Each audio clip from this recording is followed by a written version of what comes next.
أعوذ بالله من الشيطان الرجيم. بسم الله الرحمن الرحيم. السلام عليكم ورحمة الله وبركاته. الحمد لله رب العالمين،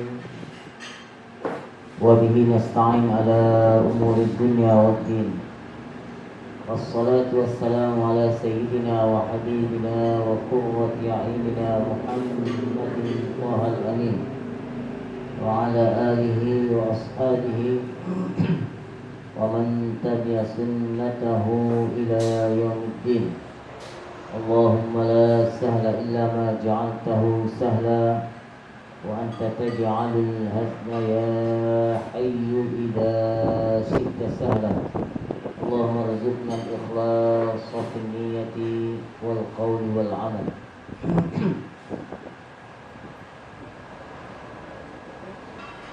Sama-sama kita muliakan Sahibul Bait yang telah menyiapkan tempat bagi kita Bagan Batu Hijrah. Terima kasih kita ucapkan kepada Bang Yakub yang sudah memfasilitasi kita untuk kajian rutin setiap Jumatnya. Juga Ketua Bagan Batu Hijrah beserta seluruh jajaran pengurus, para ikhwan dan akhwat yang telah hadir di majlis ilmu ini.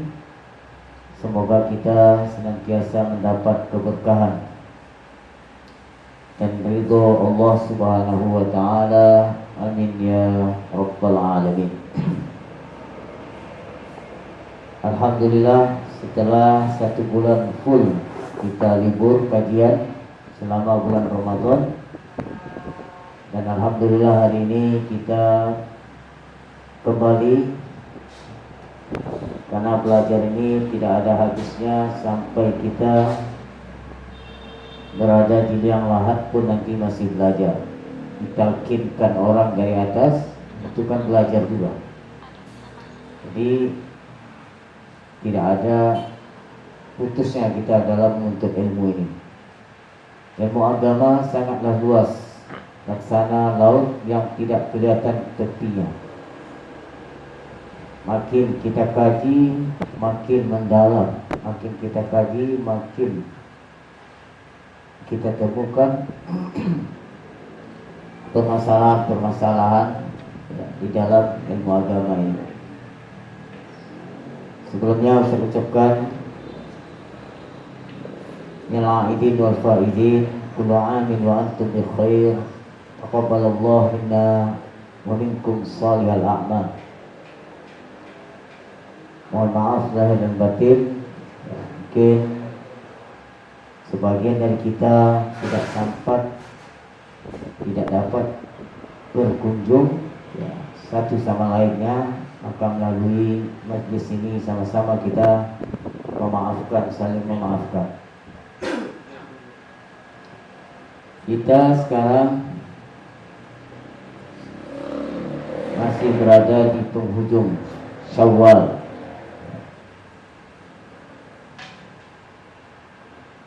Dan kajian kita pada sore ini sesuai materi yang telah dibuat, yaitu bagaimana menjaga diri kita dan keluarga kita dari api neraka.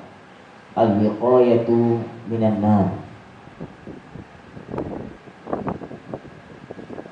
Syawal artinya peningkatan, lebih dahsyat dari Ramadan. Kalau Ramadan kemarin itu artinya syadidatul hararah, sangat panas. Tapi kalau Syawal asyaddul hararah, lebih panas lagi. Artinya apa? Dulu orang Arab ketika menetapkan suatu nama bulan, mereka melihat kondisi keadaan pada masa itu. Kenapa Ramadan dinamakan dengan Ramadan? Karena waktu itu sangat panas. Jadi kalimat Ramadan artinya panas. Ini dari segi bahasa. Sedangkan Syawal, ya, Syawal ini ya, asyadul hararah, lebih panas lagi. Makanya sering kita dengar Syawal ini peningkatan, ya, karena pada waktu itu panasnya makin meningkat. Itu dari segi makna kalimat Syawal. Ada takhayyul. Apa takhayyul itu ya? Mitos yang tidak benar, ya. Mitos sial katanya. Karena dulu katanya kalau di bulan Syawal itu onta-onta betina itu mengangkatkan ekornya, kemudian menusuk susunya. Artinya susunya tidak banyak, mengeluarkan air susu. Dan onta-onta betina di waktu itu mengangkat ekornya, tidak mau digauli, disetubuhi oleh onta jantan. Jadi mitos yang kata mereka, mitos sial itu, mereka tidak mau menikahi perempuan di bulan Syawal. Itu ada sebagian pemahaman orang Arab dahulu. Tapi ini nggak betul. Makanya dibantah oleh Rasulullah. Rasulullah itu menikah dengan Sayyidah Aisyah itu di bulan Syawal untuk memantah ya takhayyul atau apa mitos sial kata mereka itu. Maka dibantah oleh Rasulullah. Nabi nikah dengan salah satu istrinya yaitu Sayyidah Aisyah di bulan Syawal. Maka terbantahlah ya mitos-mitos yang tidak benar tersebut.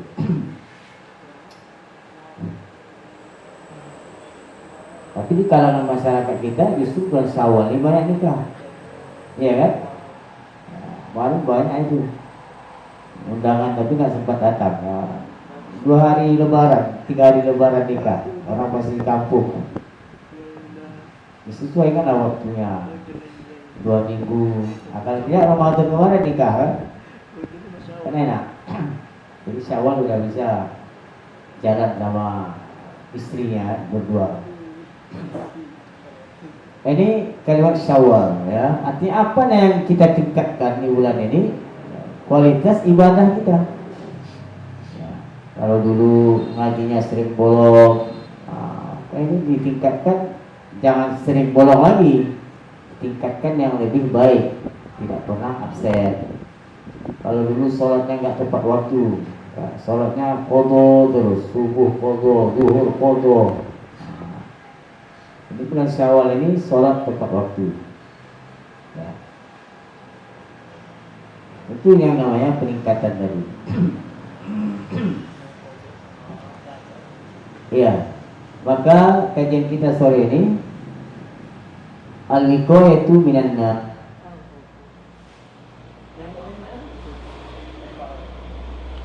Ada bagaimana cara mengambil hadis. Jadi tidak bebas, yang penting kamu ambil aja di mana-mana, dari Google dari apa, tidak ada aturannya. Kalau kita nggak jelas dari mana sumber ilmu agama ini diambil, itulah salah paham, ya, memahami sendiri tanpa ada guru, inilah membuat kacau balaunya. Itulah dia sebabnya. Karena sebagian dari kita belum memahami bagaimana ilmu agama itu diambil. Kalau orang paham ilmu agama ini harus belajar. Nggak cukup kita membaca, masuk ke perpustakaan, buka Google, baca, dipahami, disampaikan. Nggak bisa seperti itu. Kalau semua orang paham ya bahwa ilmu agama ini diambil dengan cara bertalaki, dengan guru yang jelas, yang ada sanad keilmuannya, pastilah majlis-majlis pengajian-pengajian di daerah kita ini akan berbondong-bondong, akan ramai. Tapi yang kita sedihkan, sebagian mereka berpikir, cukup belajar lewat YouTube, cukup belajar lewat Google, dari rumah kan bisa.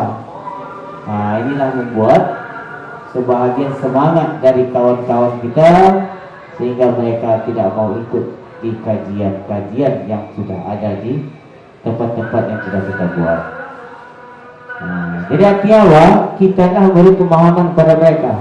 Ilmu agama itu harus begini ngambilnya, harus masuk belajar dengan seorang guru. Ya, tidak boleh salah-salah. Ya. Nabi saja belajar dengan malaikat Jibril, bukan enggak belajar. Apa Nabi orangnya, apa malaikat Jibril hebatnya Nabi? Tidak. Nabi orang yang lebih fasih, afsahun nas. Tapi kenapa beliau masih bertalaki kepada malaikat Jibril? Ini hikmahnya mengajarkan kepada kita umatnya bahwa ilmu agama itu harus diambil dengan cara bertalaki langsung dengan seorang guru yang terpercaya. Nah, itu diantara hikmahnya. Ya mungkin sampai sini kajian kita, mudah-mudahan membangkitkan semangat kita kembali, motivasi ya, insyaallah dalam pertemuan-pertemuan berikutnya kita lebih semangat lagi kawan-kawan dalam menghadiri majlis ilmu kita. Amin ya rabbal alamin. Semoga bermanfaat. Kita tutup la ilaha illallah. Allahumma salli ala sayyidina Muhammad wa ala alihi wa sahbihi wa sallim. Rabbi ighfirli wa liwalidayya wa lil mu'minina wal mu'minat. Walhamdulillahi rabbil alamin. Wassalamualaikum warahmatullahi wabarakatuh.